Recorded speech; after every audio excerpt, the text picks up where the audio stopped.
Salam alaikum, Chebab Mauritanie, brother and sister de la Mauritanie, c'est votre sœur Feuz Galsen qui vous passe le salam. Ok, tey vidéo bi du gudd et puis lu rare lay def, c'est très rare may dugg ci ay polémique wala may dugg ci ay réponses, mais tey exceptionnellement je vais le faire. Je vais le faire pourquoi? Parce que je ne veux pas qu'un Jean ou un Jacques vienne me mettre en mal avec les Mauritaniennes ou les Mauritaniens.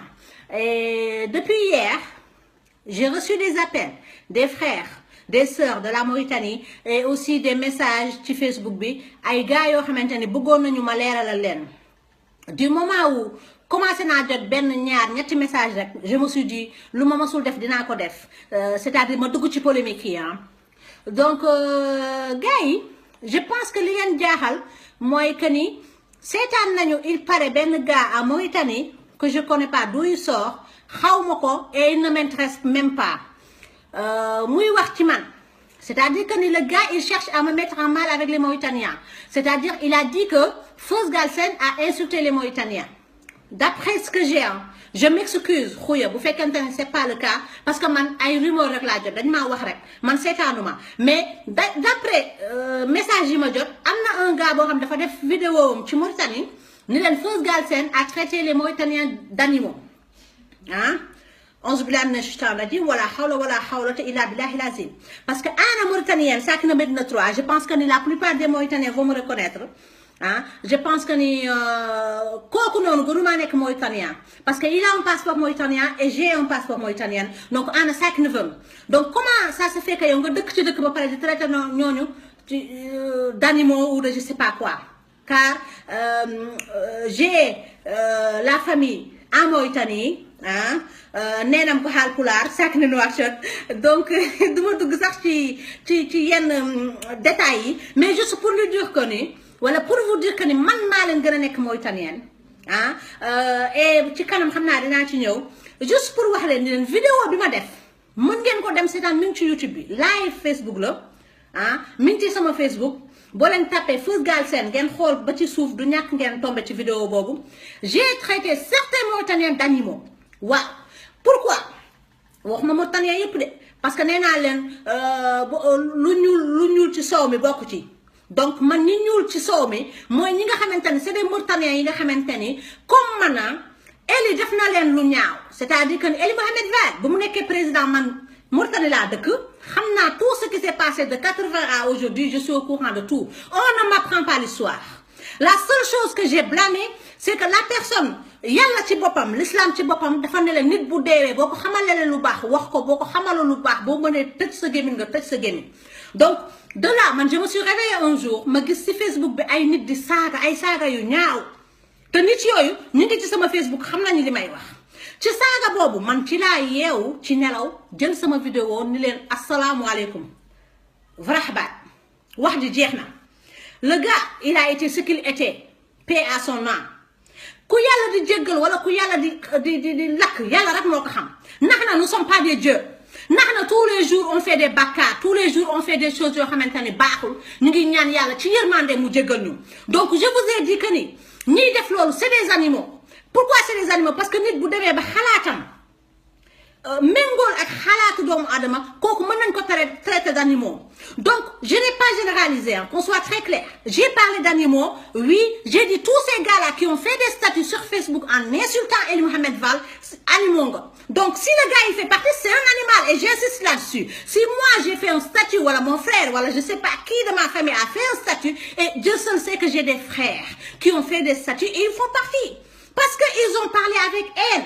Donc je pense que le sujet bobo waru woon sax polémique mais yàlla dafa dogal ne bu fekkente ni yow da nga nekk ci dëkk yaa ngi dégg tekki wuloo fa dara nga nekk ci benn mouvement tekki wuloo fa dara nga bàyyi ci mouvement boobu topp ci ginnaaw Baaba Maal di wandang là c'est normal que tu cherches du buzz. Mais maintenant je vais dire à ce gars-là que je connais pas et j'ai pas eu la chance de connaître et je ne veux pas connaître. Moi que s'il veut se faire connaître, s'il cherche un nom, je lui conseille d'aller faire autre chose que des vidéos. C'est pas trop son truc. Non, parce que quand on fait des sujets, ça doit être des sujets nous maîtriser. Quand on fait des vidéos, ça doit être des sujets nous maîtriser. On ne doit pas faire des vidéos pour avoir des visibilités. Ok? Donc ce gars-là, dama ne ko say kiin wallahi say kiin moom du dem parce que rap mauritanien bi moom il a bien fait sax muy suivre Baba Maal parce que peut-être Baba Maal lui donnera du buzz, peut-être Baba Maal lui donnera la chance de voyager. Ce que je voudrais dire à tous ces Mauritaniens là, frères ak sœurs, moi que nous jeunes de la Mauritanie, c'est à nous de faire une Mauritanie autre. C'est-à-dire que en Mauritanie, il est temps qu'on se révolte. Ok, il est temps qu'on dise des choses, mais c'est pas entre nous la guerre. Hein. La guerre, c'est pas entre nous. Parce que si nous, les frères, on se met à se battre, ok, ben là, on a déjà perdu la bataille. Hein? On doit s'unir, on doit être unique pour pouvoir se battre contre ceux qui font du mal au peuple mauritanien. C'est-à-dire, récemment, on a fermé des jeunes. Hein? On a enfermé des jeunes en prison, ils ne faisaient que marcher.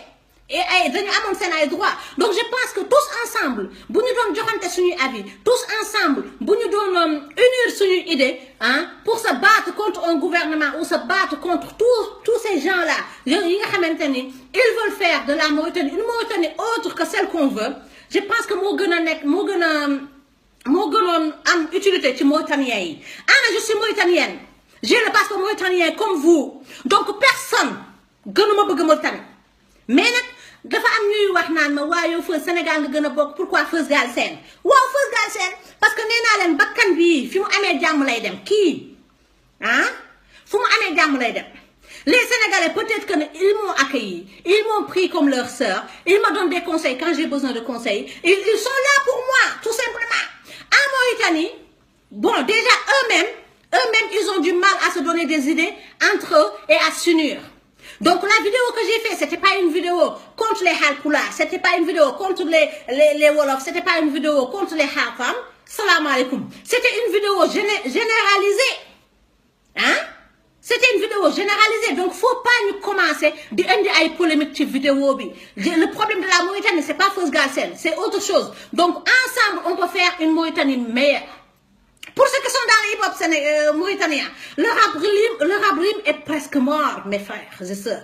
Le rap rime est presque mort. Pour ce gars-là qui parle, il faut lui dire que j'étais dans le mouvement hip-hop avant même qu'il soit là. Hein? Je pense qu'en 95, il ne faisait pas de rap. J'étais la seule et l'unique et première fille en Mauritanie qui a osé faire du hip-hop. Donc tu n'as qu'à demander à tous ces old school de la Mauritanie. J'étais là à l'époque de Papis Kimi, de MD Max, de AMD et tant d'autres. Hein? Donc, salam alaikum. Anna Mauritanienne.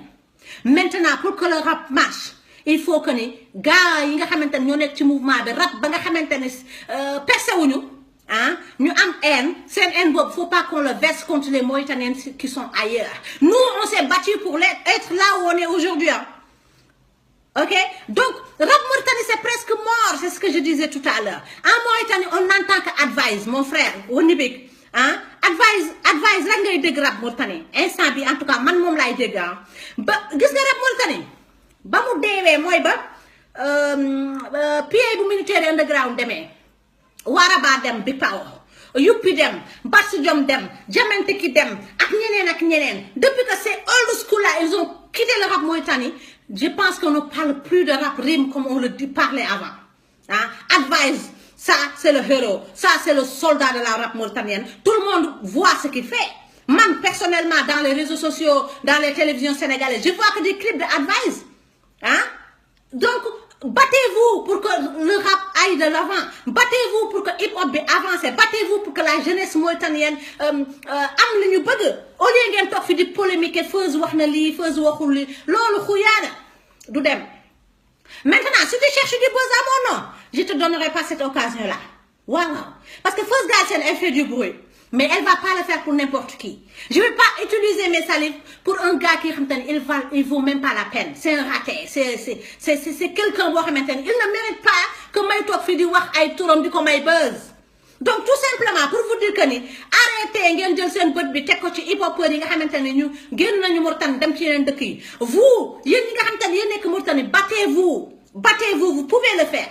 Vous pouvez le faire. Si d'autres pays le font, si le Sénégal le font, si le Mali le fait, si le Nigeria et d'autres pays cartonnent dans le mouvement, les Mauritaniens, ils savent le faire. Donc, on doit s'unir, on doit être des frères et des sœurs pour se donner des idées, pour se soutenir ensemble. C'est l'union qui fait la force. Donc, c'était tout simplement pour vous éclaircir coow li am ah que ku bëgg gis vidéo bi na dem ci sama Facebook Feuz Galsen la boo demee di nga gis live bi ma def et là tu vas comprendre que ni le gars c'est juste un mytho mi nga xam te ni cherche du buzz et j'ai décidé de ne pas lui donner cette occasion là les Mauritaniens c'est des frères les Mauritaniennes c'est des sœurs beaucoup d'entre vous m'ont envoyé des messages m'ont appelé de hier à aujourd'hui je vous suis reconnaissante, je suis contente que vous m'avez soutenu et tout ça là. Ñu bari ñu may wax ni dugg nañ ci vidéo bobu wax nañu seen xalaat voilà ainsi va le monde ku ñëpp bëgg sax yàlla nañ ci yàlla musal def dara ñëpp bëgg ko yàlla nañ ci yàlla musal man damay ñaan tey muslu yàlla musal ma si seen bët yi seen gémmiñ yi seen làmmiñ yi musiba ak balaa lépp lu bon ak luy lore bu loolu weesoo nag le chemin est déjà tracé et Feuz Galsen va de l'avant. Assalamu alaikum wa rahmatullahi wa barakatuh.